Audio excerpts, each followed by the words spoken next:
Good evening, viewers, and welcome to today's edition of the news. First, let's have a look at the headlines. Prime Minister Narendra Modi calls for use of technology to bridge data divide across the globe.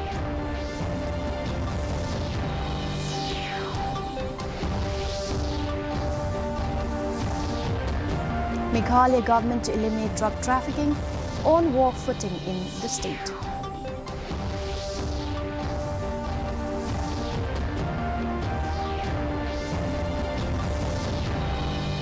EAMS Jaishankar addresses G20 Global Development Ministers Conclave in Varanasi.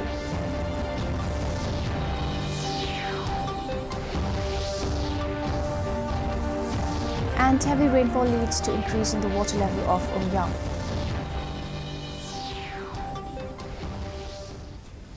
And now for the news in detail.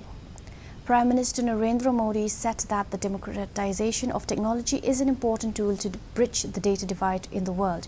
He said this while addressing the G20 Development Ministers meeting in Varanasi today via video message. According to him, digitalization has brought about a revolutionary change in India and pointed out that high-quality data is critical for meaningful policy making, efficient resource allocation and effective public service delivery.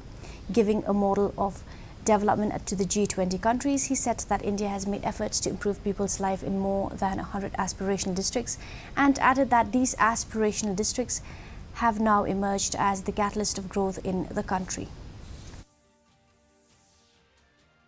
Effective public service delivery. Democratization of technology is an important tool to help bridge the data divide. In India, digitalization has brought about a revolutionary change. Technology is being used as a tool to empower people. The state government today decided to take several measures in its bid to eliminate the problem of drug trafficking in the state. Cabinet Minister Paul Lyngdoh convened a meeting to discuss the matter, which was attended by senior police officials.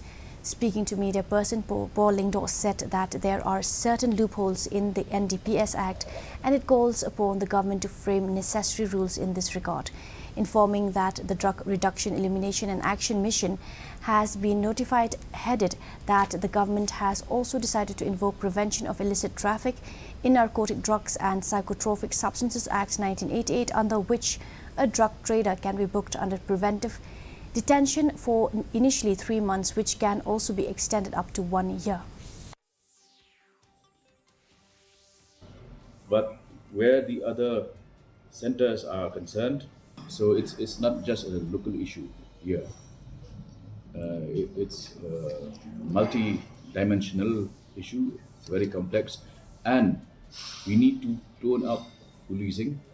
So now we will accordingly have a fresh look by strengthening the rules, so that we tighten those rules, have state rules which will be based on the Central Act, but which will be more stringent when it comes to applicability. External Affairs Minister S. Jaishankar today said that the prospects of a global economic recovery remain dim amid supply chain disruptions, prolonged debt crisis and pressures on energy, food and fertilizer security. He called for a united global approach to deal with the challenges while addressing the G20 Development Ministers Conclave in Varanasi. He informed that India has put forward an ambitious 7-year action plan for accelerating progress on the Sustainable Development Goals that presented and integrated an inclusive roadmap for G20 actions. The roadmap focuses on digital public infrastructure and fostering data for development, investing in women-led development and energy transition to protect the planet.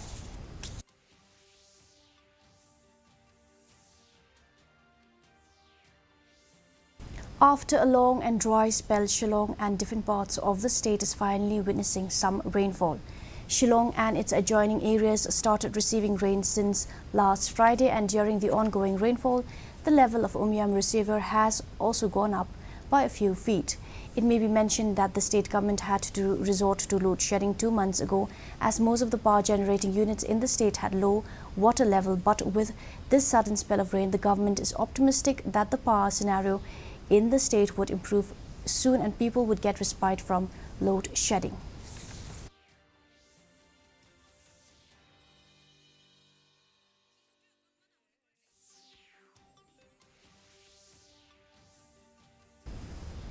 A program was held in Shillong today to commemorate late Reverend Nicholas Roy 139th birth anniversary.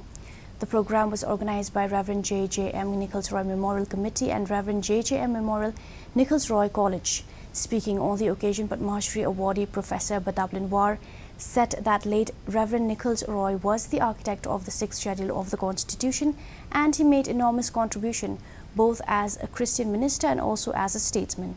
On the occasion, 3 students from the college were also felicitated. Other officials of the Reverend J.J.M. Nichols Memorial Committee and College were also present on the occasion.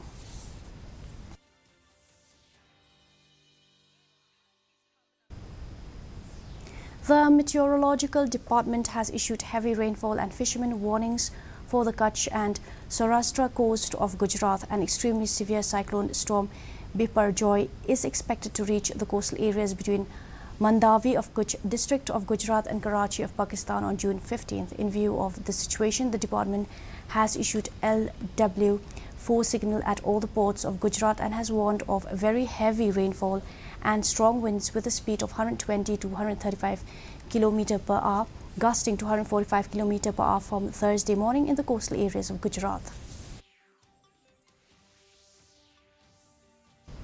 And now for the weather report. Maximum temperature 23.8 degrees Celsius, minimum temperature 17.3 degrees Celsius, relative humidity in the morning 87% and in the evening 83%, rainfall 5.8 millimeters. Forecast light to moderate rain is very likely to occur at a few places. Meanwhile, Office of the East Khasi Hills Deputy Commissioner has also issued advisories for rainfall, thunderstorm and lightning. And now for the headlines once again.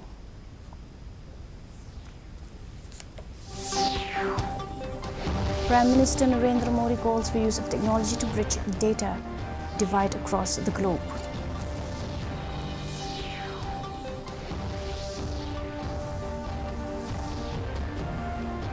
Meghalaya government to eliminate drug trafficking on war footing in the state.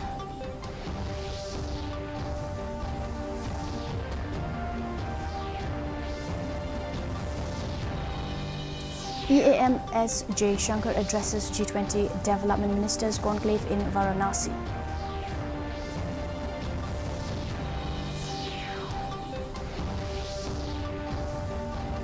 And heavy rainfall leads to increase in the water level of Umyam.